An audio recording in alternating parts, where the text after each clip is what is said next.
Welcome to Discover Joyous Love with Anita DeFrancesco as your host. This is a hybrid of topics under the subjects of mindfulness, sexuality, and relationships. On this special episode of Discover Joyous Love, I am being interviewed by Randolph Pitts, the host of the Explore Ecstatic Sensuality podcast. Good morning, Anita. Good morning, Randolph. How are you? I'm great. I'm excellent. I'm actually really excited here to be interviewing you today because it's such a fascinating topic. I'm just going to begin with an obvious question that's on the minds of probably everyone interested in spirituality at all. And that is, what is Tantra? Well, it's a very loaded word. I mean, Tantra is about liberating the spirit, the soul, the mind. Its trueness is about liberation. Now, when people think of liberation, they think of sexuality because they want to be more uninhibited during sex or on their sexual path.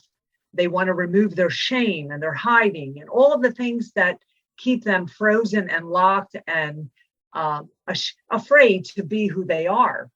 But you see, the whole thing with Tantra sexual energy, sexual energy, is that in Tantra, we allow that energy to be present as a healing tool. So that energy is present to work with, to heal the body from disease, the body from, emotional damage. So it's there, and it's there also to enlighten and bring people into a higher vibration, into their higher power. So they call it Tantra because way back in India, it's not really even an Indian practice. It is, but it's something that Vatayana was a spiritualist at the time who was doing a lot of work back then with this subject. And it was kind of thrown overboard or under the table because of, the sexual content that was the sexualness about it. But it's really not about sex, Tantra. Tantra is a yoga, and it is a yoga of the senses. It's a Sanskrit word, and it means the teachings and practices that use energy to lead to a high state of bliss and enlightenment. Exactly what I just said. And it applies the teachings of Tantra to the sexual union to reach those high states. So your sexual energy is your healing energy. And we're basically sitting on that Muladhara chakra, which is the root chakra, all day long, because it is this energy that gives us our creative power. Well, once it moves up, so we have 7 chakras, but it is the energy of the sexual, which is the chi energy or the life force. And that gives us our creative initiation. It gives us that magic wand to be who we are. But in the societies that we live in, the word sexual is taboo. Tantra, people think it's an orgy. People think it means just sex. I'm going to a Tantra class so I can have sex. But that's not really what it is. Sex is not the top line or the bottom line. It is really not about sex, Tantra. It's a weaving together and an alignment of one's, somatic, spiritual, sexual, physical, and sensual and intellectual being and emotional being. So it's a weaving together. And when we say it's a weaving through the everyday actions. In other words, Tantra teaches us how to get into the bliss and higher power of tapping into love versus hate. So if we learn to open the heart with that energy, because once that energy is released that we're sitting on all day, or that we allow it to be there, and I don't mean sexual energy in the sense of you're feeling horny or something, you're passing sexual energy on someone. That is not Tantra. Tantra is the sexual energy are the jewels where you contain and sustain, and you fulfill your life successes with this energy. And this is how you become more charismatic, more dynamic, more Shakti, more Shiva. And people look at you like you're a light being. And this is how light beings and conscious beings and aware beings come about, because they learn this Kundalini Tantra energy. And not necessarily are they going to Tantra classes. You begin in yoga. So it's about making love to life and everything. It's taking those moments every day that are dancing and becoming the present consciousness. So it's the key to unlocking the divine secrets within. Now, if there was no such word as sex, you can just call Tantra sexual energy, the energy that we're sitting on, the chi, the life force. And basically that is what it is. So this energy is the healing force of disease. I mean, people are suffering from disease because this energy is suppressed. They may be suffering from major medical diseases and not because they're not in a relationship or not having sex, but because they don't know how to access this preciousness, this divineness, this sacredness that is in all of us. And it is there. It is the most divine energy of the body. And again, it is not about sex. It's about you and your presence. Wow. So far what I have for you, Randolph. Well, so far, I feel about 100% more knowledgeable and intelligent on this subject than I did before. But let's proceed a little bit and ask, how did you become interested in Tantra as a career? Where did you get your start? Well, in my 20s in Philadelphia, I had this wild divineness direction that I wanted to go in. I knew exactly what I wanted. I found classes on asymmetrical physical dance movement in Philly back then. Fishbeck, he was one of my teachers who taught at University of Penn. He recently passed away. Anyhow, and then some other teachers, Renee Harris, and it was this movement thing that they had, like a dance rage. You walk in and everybody was just getting really wildly dancing. And I was so inhibited. I thought, this is very liberating. And I really wanted to open myself up and liberate my soul. And so that is where I began. That was number one. I started to take the dance movement here in Philly, which was not that much of it back then. There was a lot more in California, is why I ended up moving to California. That was the main reason. But then I found one teacher, Swami Virato, who had the New Frontier magazine. It was the first New Age magazine in Philadelphia. And he was a Hungarian man born in Brooklyn. And he came to Philadelphia to open this magazine. And in the magazine, it had everything. You saw the beginnings of yoga and all these spiritual teachings and classes and workshops. And then I saw the word Tantra in there. And that just rang a big bell for me. Tantra.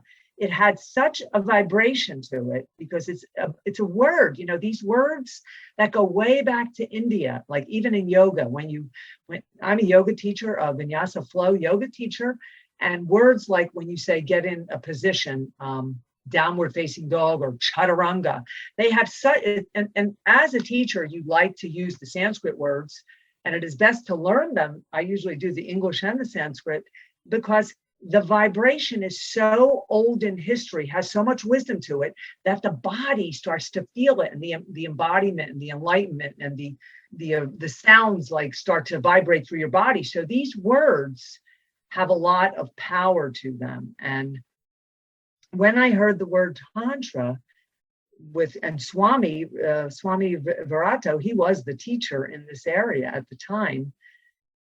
I said, I want to learn Tantra. What is it? I want to learn it. And then I met many people that I was just friends I was hanging out with. A man I was sort of dating, an older man. And, I was in my 20s. So, I was dating older guys. And this guy gave me these books, all these books about sexuality that he and I guess his partners over the years would practice. And the book he gave me was that classical, the Sacred Sex book. And it's a classical Tantra book. It's like one of the first books. I have it here, but I don't have it in my hand. It's called The Sacred Sex Book. And he gave me this book, and it has all the Kama Sutra positions in it. It's like one of the classical first pioneer books on Tantra. And then all these other books about sex. And I thought, I met the Swami Virato. He was giving me some classes. People were going to some kind of like meditation, breathing classes that he was having around town. And then this friend gave me all these books, and I think the path was just carved out for me. And then I was already into the dance movement, and that's a big part of it all. And then I started to meet different people that were giving me books and enlightening me to go to different classes. But Swami Virato was the first one, and this friend who gave me the books and that's what really got me interested. So then I started to take yoga, and yoga is where you begin. People don't really realize that Tantra is a yoga, but it's not yoga in the sense of you are stretching the senses with Tantra. In yoga, traditional yoga, you're stretching the muscles. But in Tantra, you're stretching the senses and the primal energy and the chakras. But the reason they can keep it a yoga, call it a yoga, is because in yoga, there's what we call the Eightfold Path. And the Eightfold Path is a path that yogis get into to learn how to self-discipline themselves and to how to remove the sexual desires, it teaches them how to remove the senses so that they can become more into their higher power, more self-disciplined. We take some of that and apply it to Tantra because in relationships, that is what we want. Mm-hmm. We want someone that is, we call it samadhi, which is the superconscious experience of union of the individualized soul and cosmic spirit. So we want our people in Tantra to learn how to have this unionized, individualized soul and connection with the cosmic spirit so that the sexual life becomes better, the sensual life, the relationship life. And then there's the dhyana is one of the Eightfold Paths, which is meditation. The whole entire act of Tantra is a meditation, is a ritual, because it involves a lot of self-respect, adoration, worship. And then niyama is also another Eightfold Path. The spiritual qualities, the purifying of the body, mind, self-discipline. So I tell my students that if you want to be in a relationship and you don't want to have the infidelity and all of that stuff, and you want to stay focused. No, like I say, desire will always be there, and we are not designed to walk the straight line. But if you practice enough of the yoga along with the Tantra, you can have that self-discipline of staying very connected to the relationship, and you build that self-discipline, but yet you're able to loop it with the sensual love. It's like freedom within structure. You have the structure, but now you got the freedom. You can play, and you can get sexy, or you can get sensual, but you got that structure that keeps you, and that's your groundedness, that's your purity, and that is where yoga comes in, about teaching us about being able to be in that frame of mind. And a lot of people that just study yoga, they become very focused in the life. And yoga focuses you. I mean, it's wonderful for ADHD. It's wonderful for people who have a lot of head chatter, the storm living in the brain, people that have the voices that come up that they can't shut down. Yoga is wonderful for that. And that tames that. And then we come into the Tantra, because now you want to be able to play and live, not sexually, but yes, eventually sexually. So this whole thing is so much involved in this. So that's that part.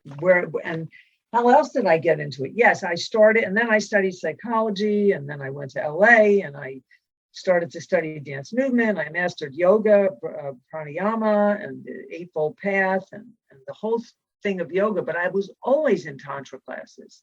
But I would go to Tantra classes, and I would say, everybody just wants, they're coming in with the desire to have sex. And that is not what Tantra is.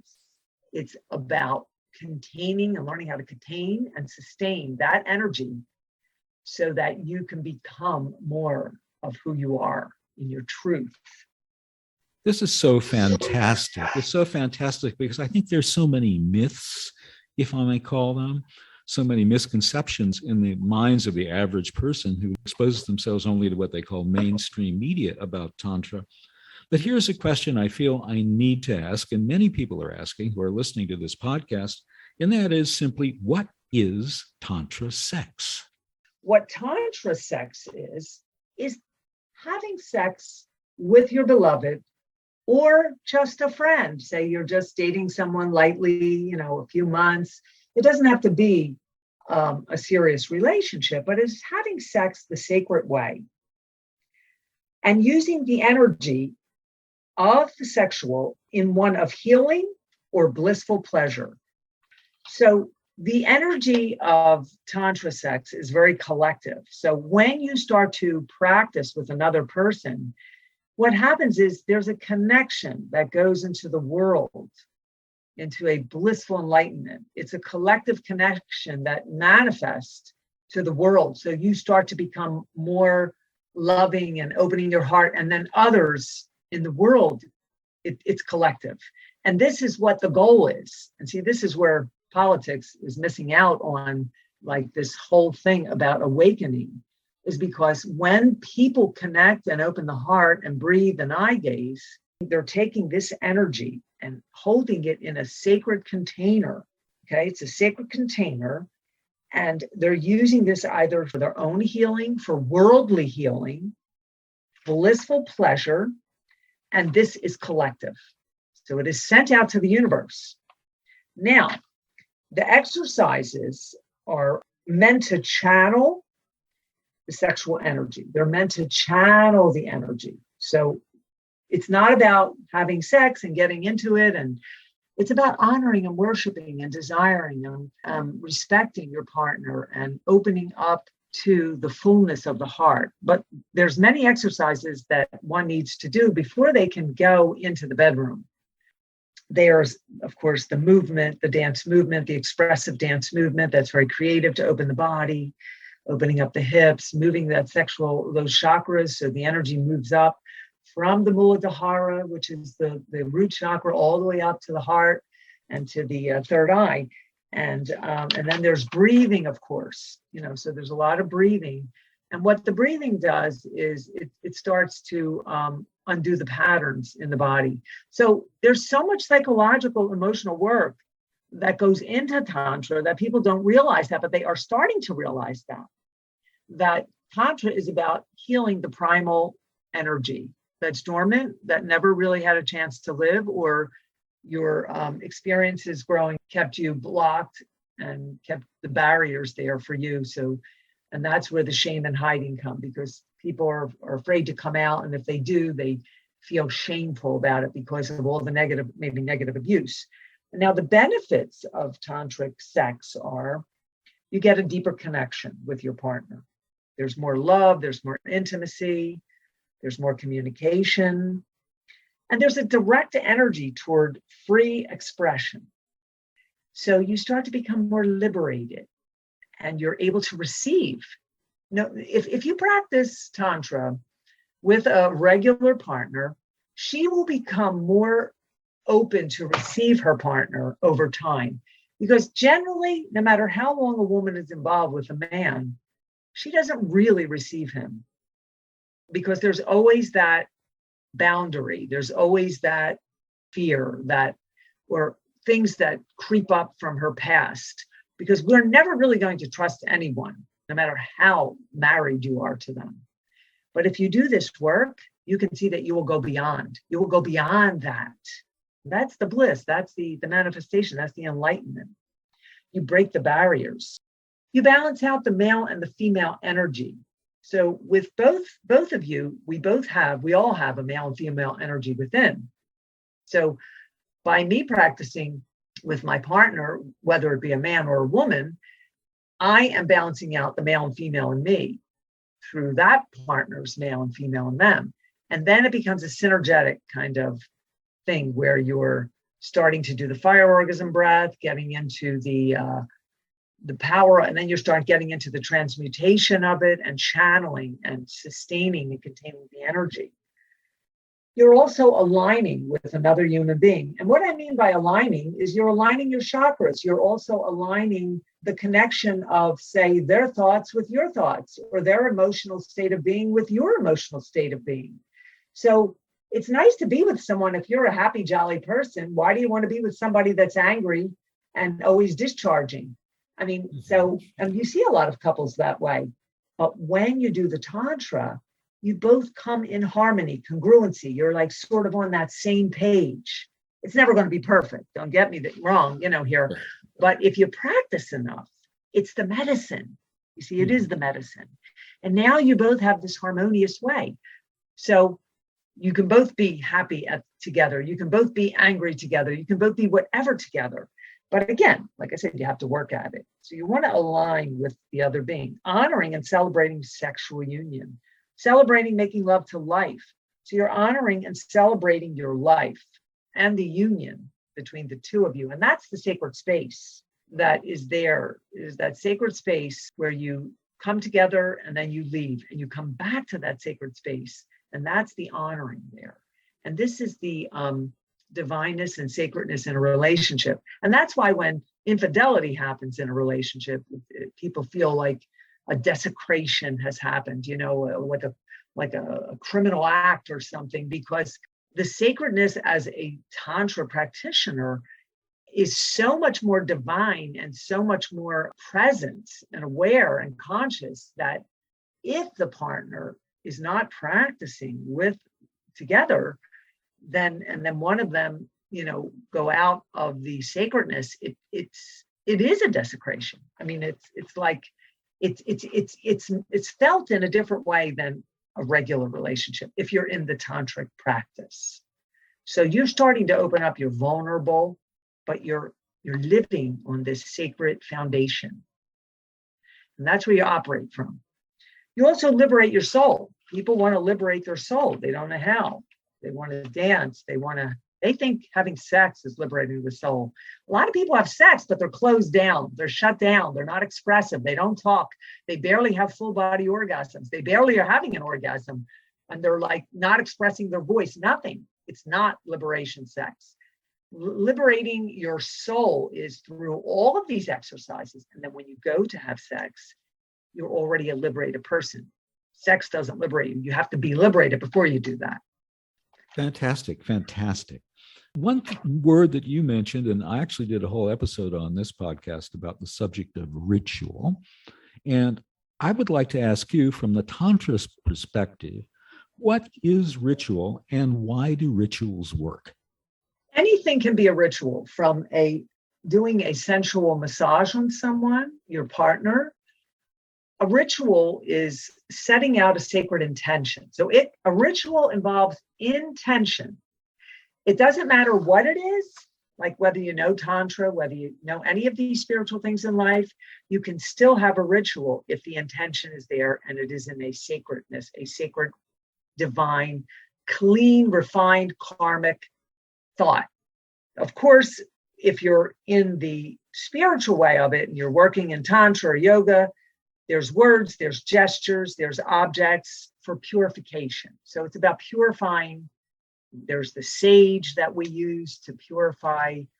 I know, what sage is. You purify the room or the body. When someone walks, I used to go into yoga studios and they would sage us down to remove, so that we would, during our yogic practice, it would be a ritual alone. So ritual can be in your own right or with someone else. And the intention, attention. So an intention is key with the ritual. And like I said, a lot of time, like last night in my workshop, I did a puja. And in India, a puja is a ritual. We Westernize it. We work with individuals and they work more with the deities.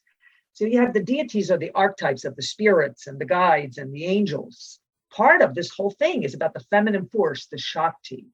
We work with deities too, but we work with the human being in the Western world. So the puja last night, where we formed an inner and outer circle, and each one moves. I give them an exercise. I give them some words of communication or touch, and then they move to the next partner.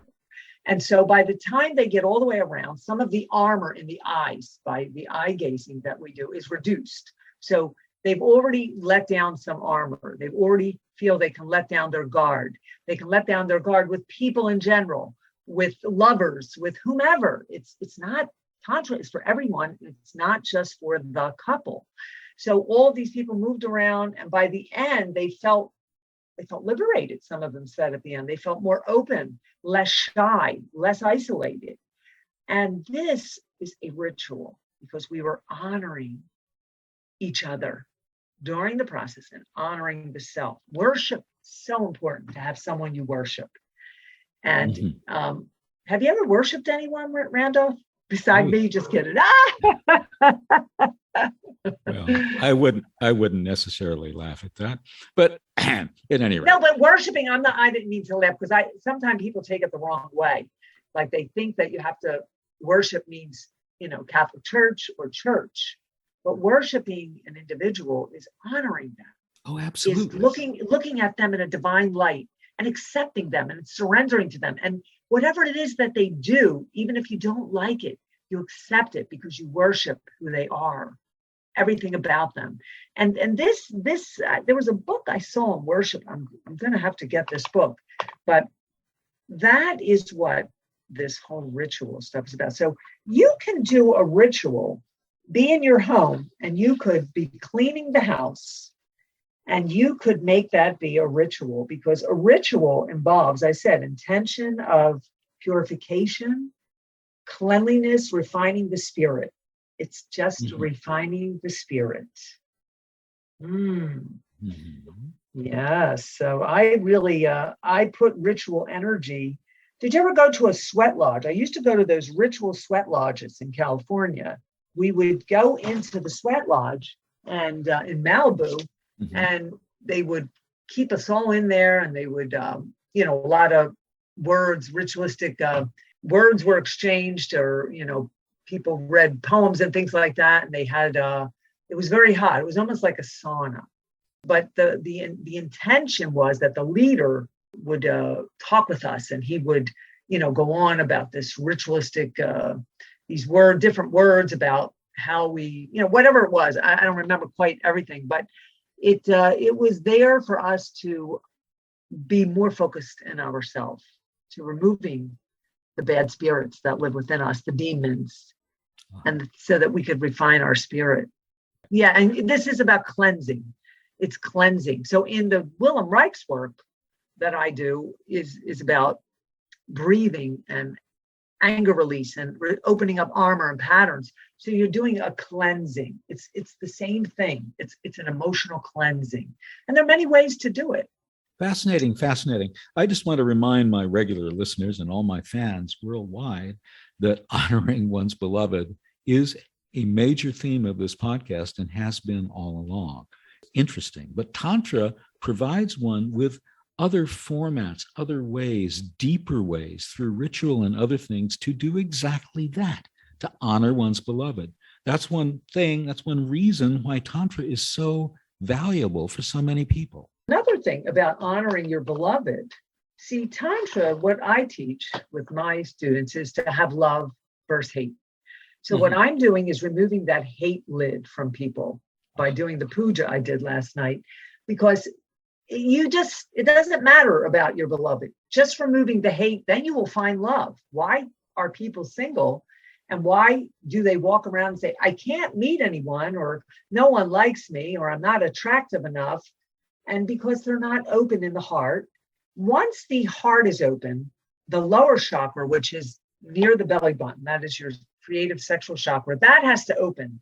And if you are living in hate and blocked and you have barriers and shame, that part of your body is going to be shut down. Now that chakra there needs to open, because that's where the attraction comes. When you are seeking someone, you have to feel that, not exactly a sexual attraction, but that energy to align you and connect you with someone. And then eventually, of course, it would turn into a sexual, but you're not looking for the sexual attraction. You want to open that up there in that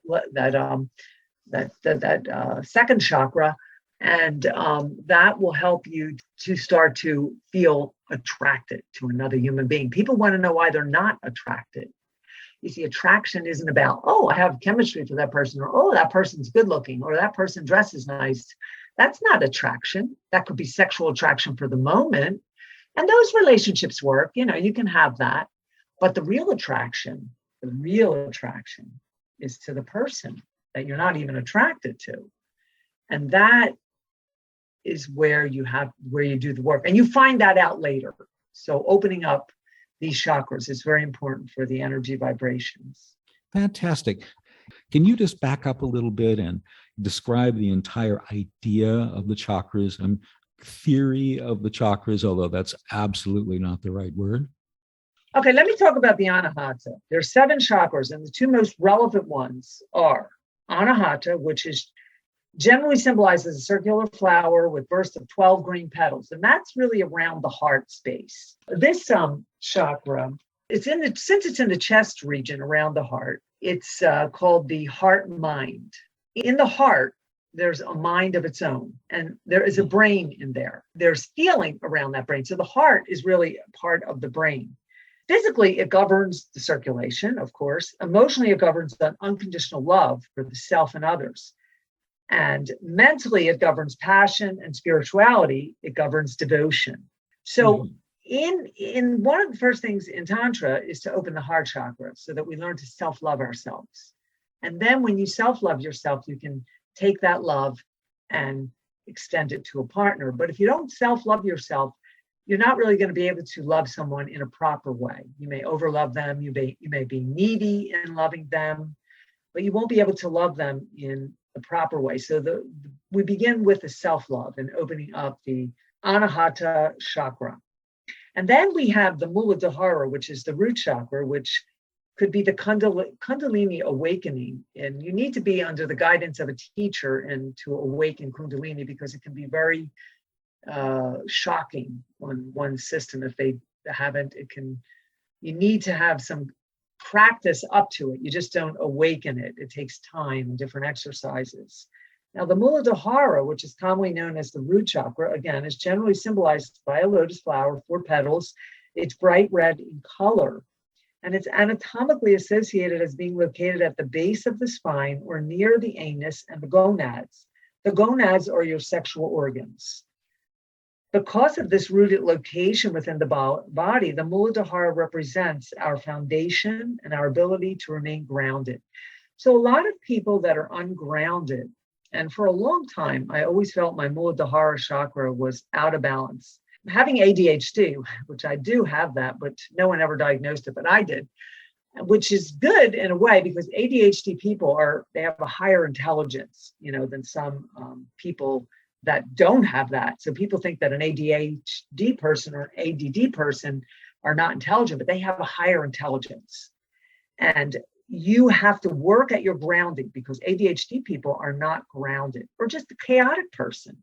We're all chaotic, right? In our life. Chaos is good. So chaos brings us to centering. Chaos brings us to grounding. And this is all in the Muladhara work. That's where we do the work, because if we're not rooted and grounded, we can't move up. We can't move up further from that. And then relationships will be dysfunctional. Your life won't be as organized or balanced as you'd like it to be. So if you meet someone that is in this way, this is the work they need also to start with, to become more grounded. So it's where we house our basic identity and values. And the root chakra is normally related to survival, instinct, security, and the basic human potentiality. So again, this is where your survival needs are, your eating, your living, your money, and all of those things. If they're not in balance, if you're, wagering this way or that way, and things are off balance, then this chakra can have a major effect on the rest of your body, the rest of your emotional self. And physically, it governs sexuality. Mentally, it governs stability. Emotionally, it governs the sensuality. Spiritually, it governs a sense of security. So They say that it governs the sexuality because it's close to the gonads. So once you move up to the second chakra, and then that's where you get more connected. So if you're grounded, you're feeling more grounded and more in your power, and you're secure, you have, money coming in, you're living okay, this is called the chakra wheels. It's the energetics in what we call in the new millennium. It means focusing the energy. According to tantric philosophy, energy centers known as chakras align along with imaginary axis from the bottom of the pelvis to the top of our head. So then when you get to the very top of the head, this is where you're in the third eye. So now the ego is beneath you. You've dissolved the ego. You're more in the truth and the higher power. And you're sort of in that blissful state. And that blissful state is where you're happy because it's a consciousness of sorts, but it is a place that, like, you're out of the material world. If you're not that you're, look, you have to come back to earth. Don't get me wrong. You have to come. I have a hard time explaining this because I know that I'm in that realm. But you have to come down to earth. We're going to be here. We're in the material political world. But if you stay and keep refining that, that's where your happiness comes and your glow. That's what I have. Because even though we're bombarded with this ugly world, of everything's about money, politics, this, that, competition. But if you remove yourself from all of that material, that's material, then you are in the power, in the third eye. And this is where you are able to kind of be more conscious than someone else. So we flip back between the real world, the ego world, and that higher power. But if you can do that in such a way that you're able to have a balance so that you can still maintain your happiness. Fantastic. I totally agree with what you're saying on these things. I just want to do a little aside here and ask you, what are some of the myths about Tantra? Tantra has a few things. So one thing that people, first of all, people think that Tantra is all about sex.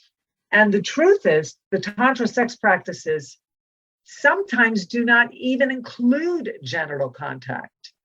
And they're really about energetic and spiritual contact between partners, between people, not necessarily lovers. Intercourse on the connection of genitals only serves to heighten the energetic connection when a couple is ready for that intimate stage. So tantric sex is not about sex. And I've said that already. It's about the spiritual practices, but when you do meet a partner or connect with someone you're with, then you're ready for that, the real intimacy. And then you're able to give and receive and open up. And because, like I said, most people are just going through the motions sexually, not most, but some, a lot. They miss out on the true full body orgasm. And then another myth about practicing Tantra means you give up pleasure. So there's what we have, and this part about giving up the pleasure, it's the opposite of the mistaken belief that Tantra is all about sex. Neither extreme is true. Tantra does not require a renunciation of pleasure, even though some yogic practices do. Rather, Tantra is an enhancement of joy and pleasure. Desire is not something to be denied, as if you have to mimic a Buddha silently meditating cross-legged alone and not thinking of anything. So in yoga, that's what we do. We're told to let go of your thoughts, dissolve your ego, cross your legs and meditate and don't think. But like I say, desire is always there. But when you are a Tantra person practicing, you can control that, not control the desire, you can channel it and transmute it. So Tantra recognizes the powerful force that sex plays in our lives and harnesses it to achieve states of bliss beyond just physical pleasure. Because let's face it, physical pleasure just gets boring after a while. I mean, after a while, just the physical gets boring, and then That's true. And the relationship dies, and there's nothing left. But when you have the senses, the sensual, it's not only powerful and profound, but it's like you're recreating a whole new human. Like you have a few humans in yourself going on at the same time. Yes. Yeah, there's more of you. And that mediates your aging process. Now, another myth is tantric sex turns you into a sex maniac. Tantric sex does release sexual energy and give you permission. There you go, permission to express yourself. And that's where we want to go with the partner. If you're with your partner and you have, again, that shame and hiding, you haven't really cleared your energy and worked on yourself, then you're not going to give yourself the permission to fully enjoy yourself and to express yourself. And that's a big challenge in relationships, because one will receive and one will be inhibited. Mm-hmm. So acting out sexually misuses the practices. If you learn the practices responsibly, you will overcome any tendencies to have random, meaningless sex. And so this is where we want to go, because then it becomes about love, the greater power, the higher power. And there's so many, I'm reading from a book here, but there's so many of them. Tantric sex is for Easterners and is not consistent with how we experience sex in the West. Okay. Tantric sex practices are actually quite consistent with the Western way of life, with focus on the individual, acceptance of pleasure, and clearly defined steps toward enlightenment. Mm-hmm. And Tantra is not a religion or a cult or an orgy. It's neither of any of those things. Now, people think of Tantra being an orgy, but they may be thinking of the polyamorous lifestyle, which that is not an orgy, but in poly, a lot of people practice Tantra and they loop it in. So they might be doing Tantra and then start to do polyamory, because they've learned some tools and techniques of how to be present, how to be aware, how to be conscious, how to be sexually expressive, how to open up, how to liberate, how to worship, appreciate, adore. And so when they have all of that, they may want to go into the polyamory along, again, with their partner, because usually polyamory is a couple that seek out a third person. And but it doesn't mean that they don't love the person they're with. So a lot of people think of that, but it has nothing to do with an orgy or religion at all. People used to think yoga was a religion. Yoga is not a religion. And people think it takes a very long time to learn tantric sex. You have to begin somewhere, and you begin with the body. And whatever it is, whether it's taking a Tai Chi class to get your energy moving, to get your chakras connected, and then maybe yoga, and then you'll find yourself, dropping in other spiritual classes, similar things, and then you may find yourself in Tantra classes. But a lot of spiritual classes out there are Tantra, but they may not call it Tantra. They may be doing same exercises that people in the Tantra workshops do. Let me ask you a specific question on this, which is, what are Yab-Yum and the Kama Sutra? The Yab-Yum is the classical Hindu, Indian tantric position, where one partner crawls on top of the other, generally the female, and she wraps her legs around him.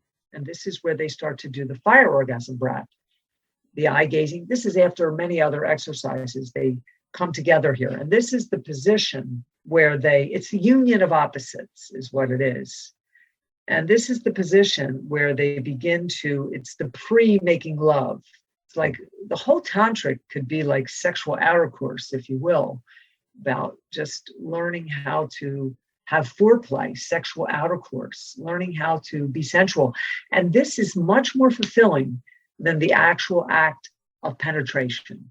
And some people that are really into Tantra and they experience this from a practitioner about the senses opening, they don't even want to have intercourse because it is so much more powerful to awaken the senses. And that is your orgasm. So keep in mind, your orgasm is not just an ejaculation or a female orgasm, coming or whatever. It is, the orgasm is the whole sensual alivening of the senses.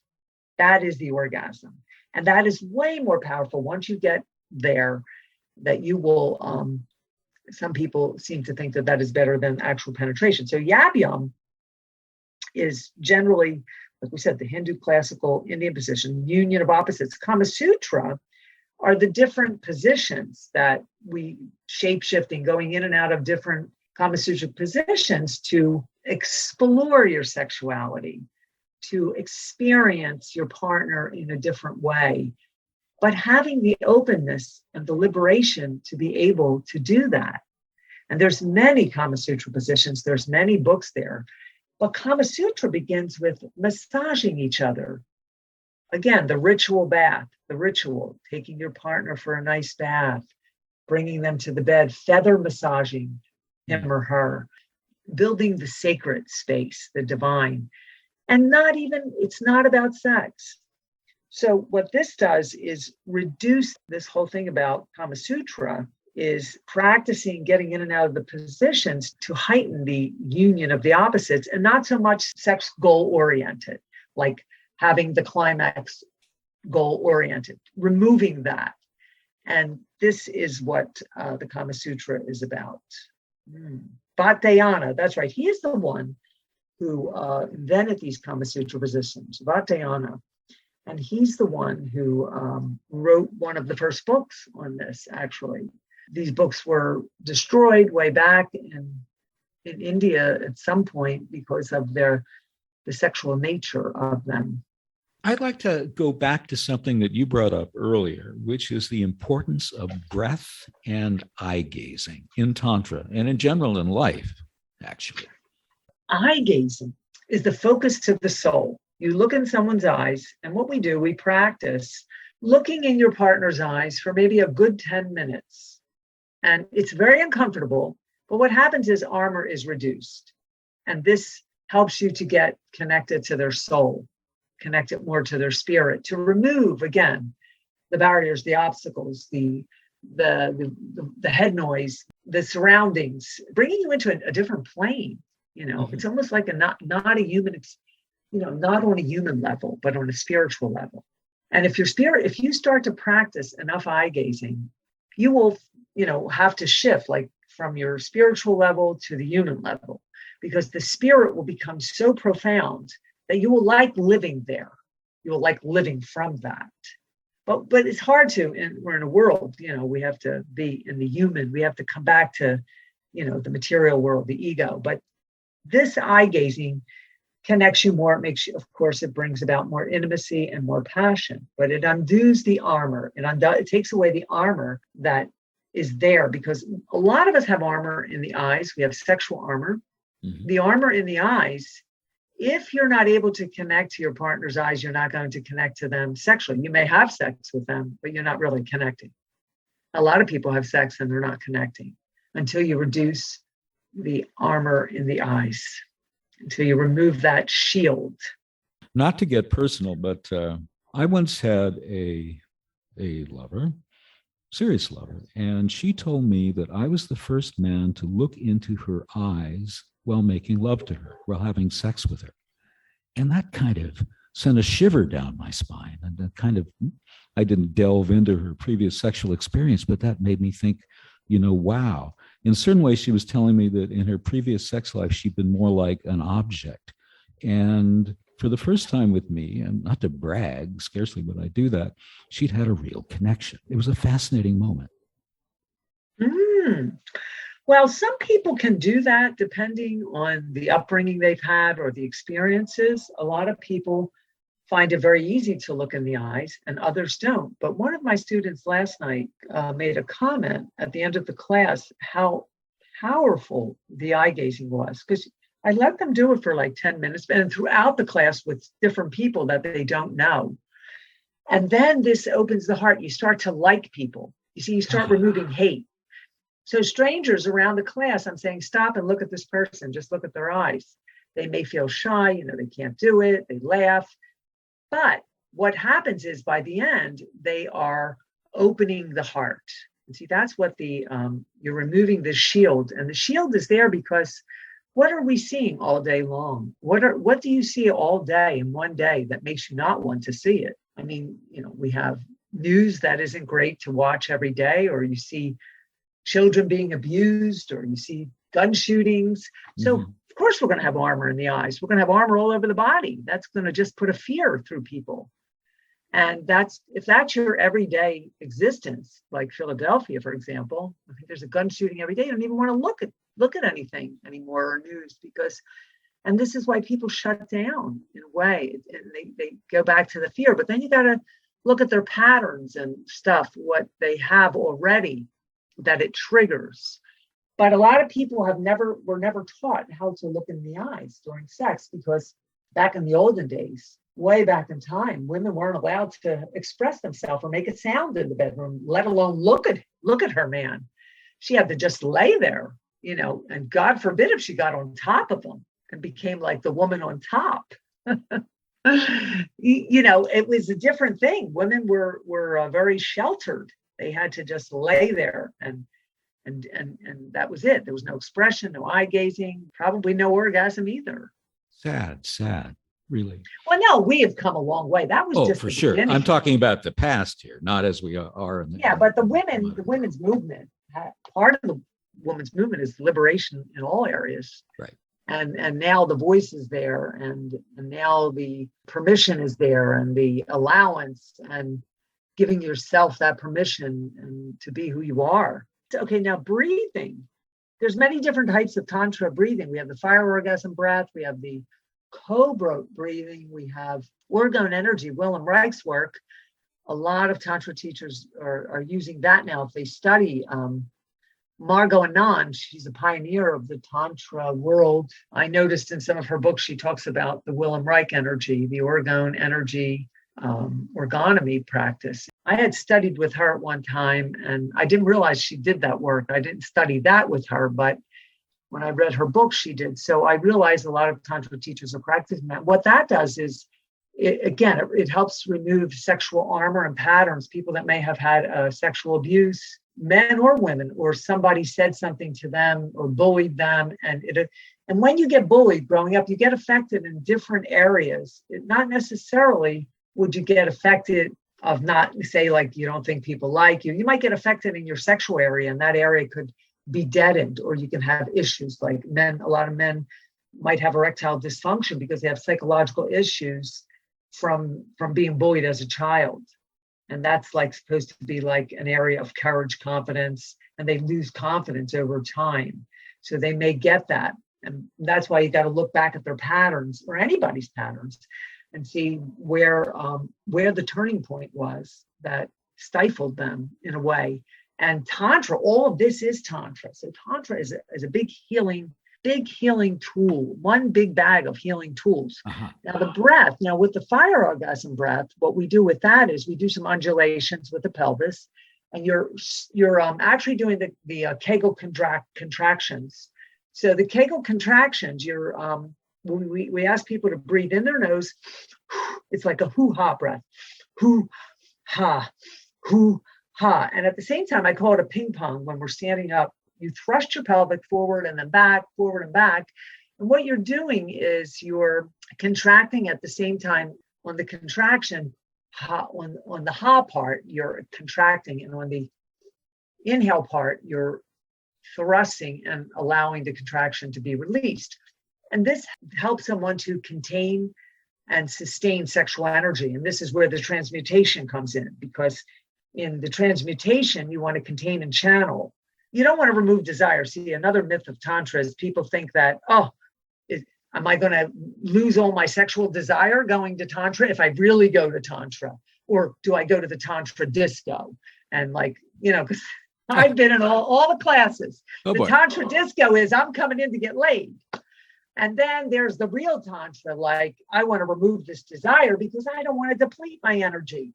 I don't want to just have sex and roll over. I want to last longer. I also want to last longer in my life. I want my sexual being, my sexual aliveness to go till I'm 70 or 80.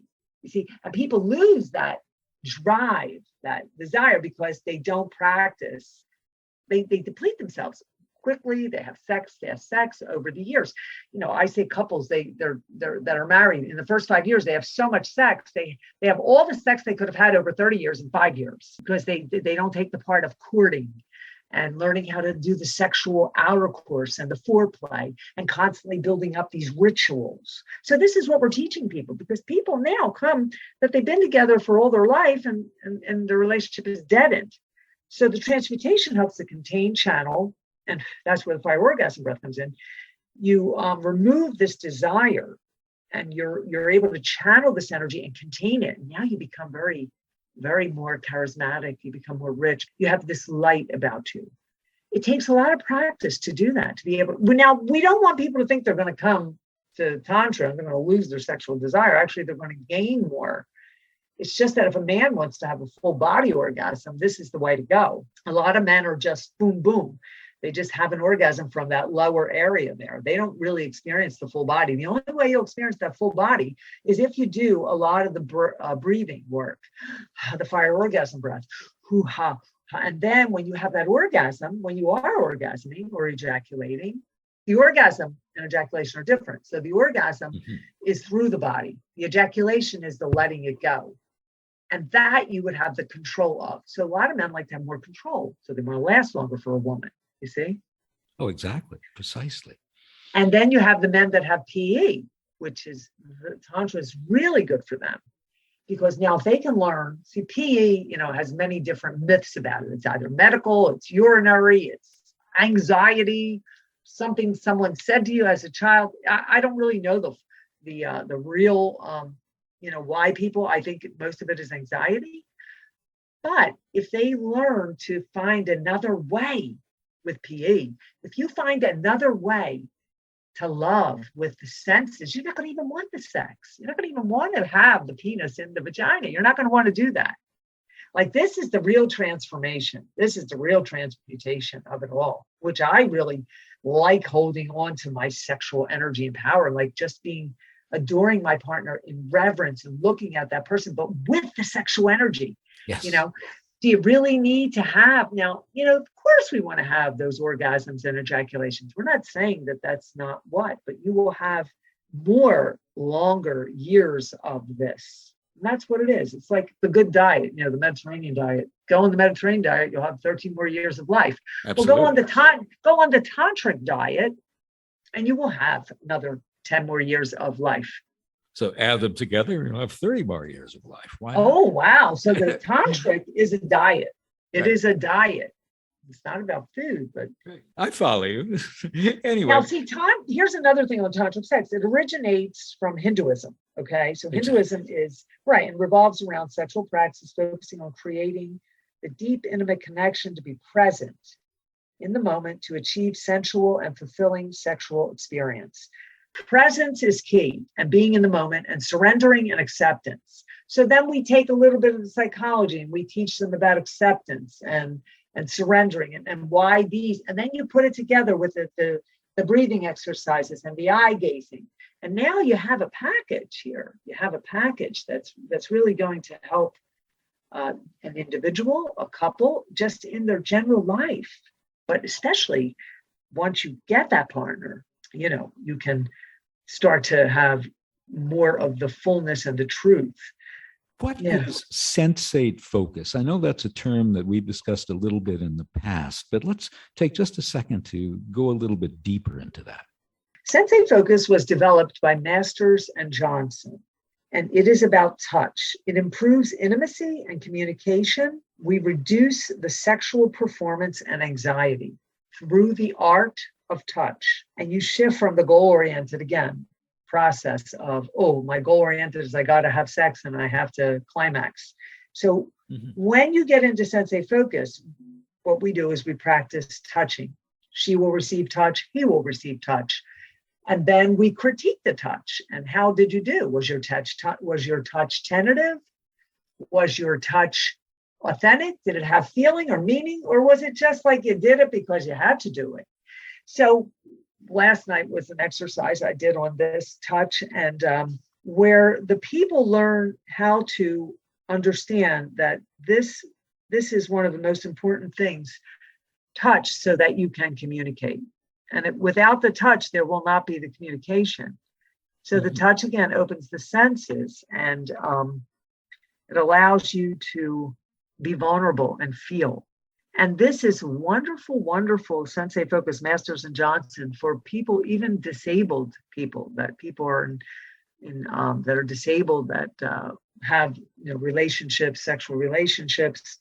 This improves their intimacy and communication. They may not be able to have sexual intercourse because of whatever their disability is, But this is something that can help them feel as though, and even just the average person, that you are improving your intimacy. And once you improve the intimacy and the communication, sex becomes real easy after that. A lot of people are shy in the beginning. They don't understand that, like they might have sex with someone, but they really don't know how, because they don't know how to touch a person. And I don't mean sexual touch. That's different. I'm talking about just general touch, the arms, the face, the neck, just general touch. They may not have been touched during their lifetime.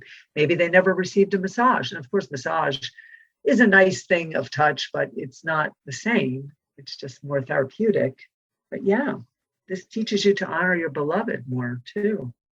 Let's return to a concept that came up a little bit earlier during this interview, but I'd like to really go into it again before we wrap up this episode. And that is the idea of honoring the goddess and of honoring the god. Well, you'll hear more of honoring the goddess, because the goddess is more the feminine Shakti, the feminine force, the Mother Earth. It's about respecting through honoring. In the tantric sexual practices, the divine consciousness embodies the power of the universe. There's a reverence there. So when you honor the goddess, you are in full respect of her. You appreciate her. You are honoring Mother Earth. You are honoring all of the mothers and goddesses out there, not just the particular one. Again, it's collective. So the energy is very collective and connected to the universe. Like I said, it embodies the power of the universe. So any man that honors a goddess in the right way, and he knows how to do it and learns, he will be more successful in his life, because he will be connecting to that feminine energy through the honoring of her. Now, it doesn't even have to be a beloved, it can be just honoring the feminine. And there are rituals that we practice to help honor the goddess that get more physical. Like, for example, now honoring the goddess is just the regular everyday thing, respect, reverence, keeping her in this light so that the universe becomes more divine, again, Mother Earth.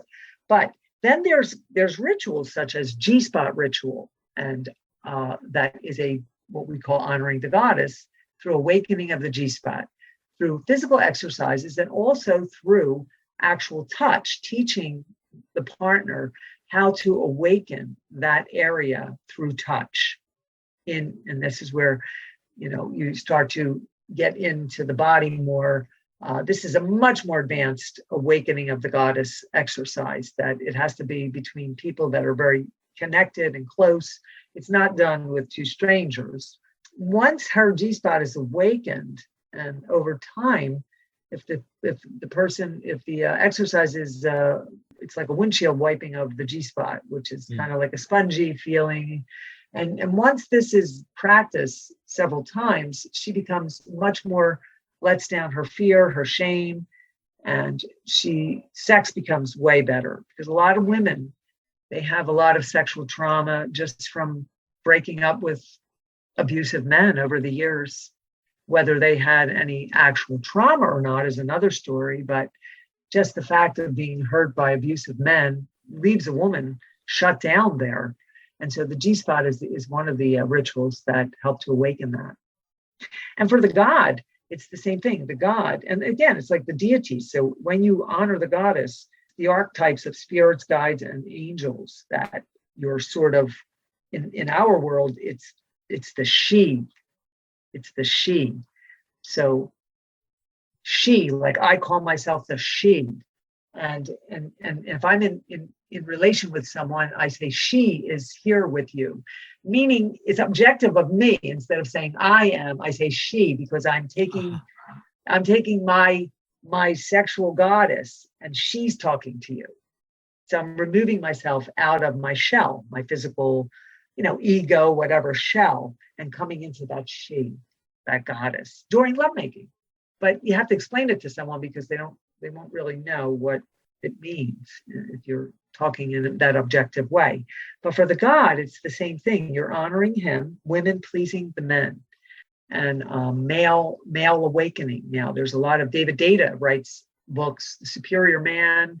There's a lot of teachers now out there, male teachers teaching about awakening the male energy. So, and this is about bringing him in touch with the feminine in his body, that feminine part of him, that so that he can open his heart, so that he can feel vulnerable, allow his feelings to be present with someone without feeling like he's not a man. And where, the ego, so dissolving some of that ego just so that you can feel. And this is about honoring the God. So the woman pleasing him, loving him, keeping him in that, again, divine consciousness, connecting to the universe. And there are rituals too, sexual rituals that can be done there as well. Also informative. It's kind of a Freudian, Lacanian Freudian, if you don't mind my saying. I'm going to do something that we Freudians tend to do, and that is to play an interesting kind of game of free association. Although instead of asking you to free associate, I'm going to do a free association and ask you to respond to it. So here are two words, Tantra and love.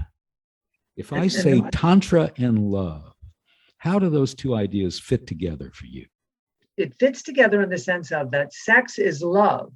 Sex is not a sport. Sex is an emotion of love.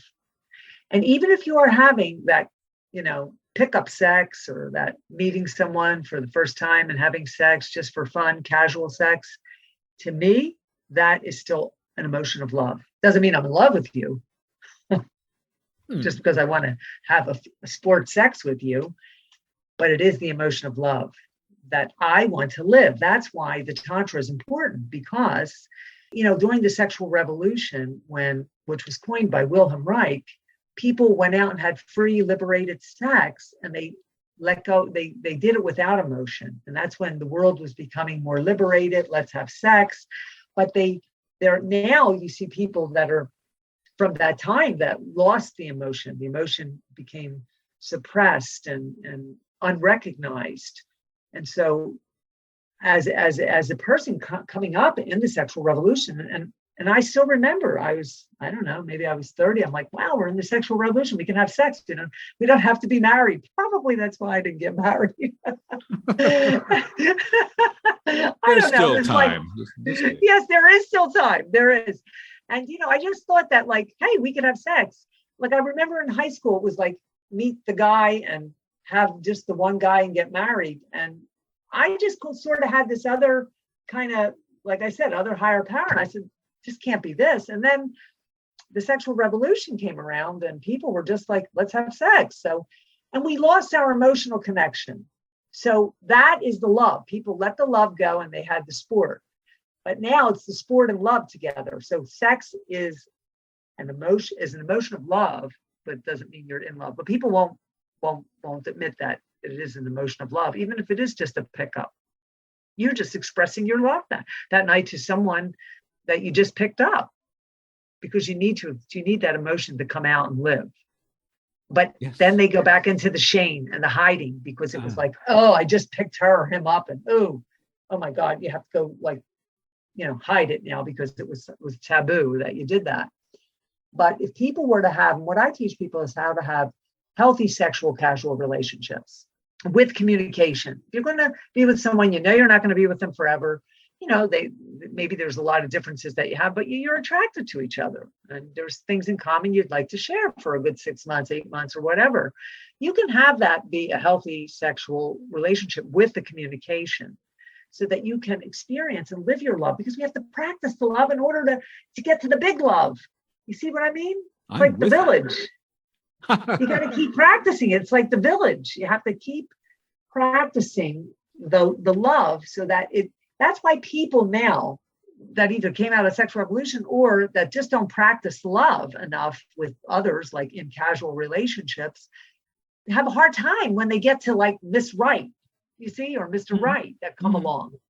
And they need so much work, because they have all along, that's what I have been doing all my life, just practicing the love, practicing sex, love, practicing it for the one to come along, to the higher power, wherever I'm supposed to be.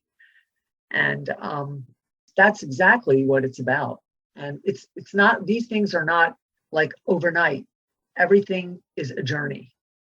Yes. I am sitting here sipping my water with a beautiful mug someone gave me. And on the side is a big letter R. And along that letter R, it says, "It's a good day to radiate love." Oh, interesting. I wonder where that mug came from. But oh my goodness. That's going to be a little secret that we have here today on this podcast. I would like to thank Anita DeFrancesco so much. I've learned so much, and I hope all of our listeners have learned so much from this. So again, Anita, thank you. Any closing words for us here today?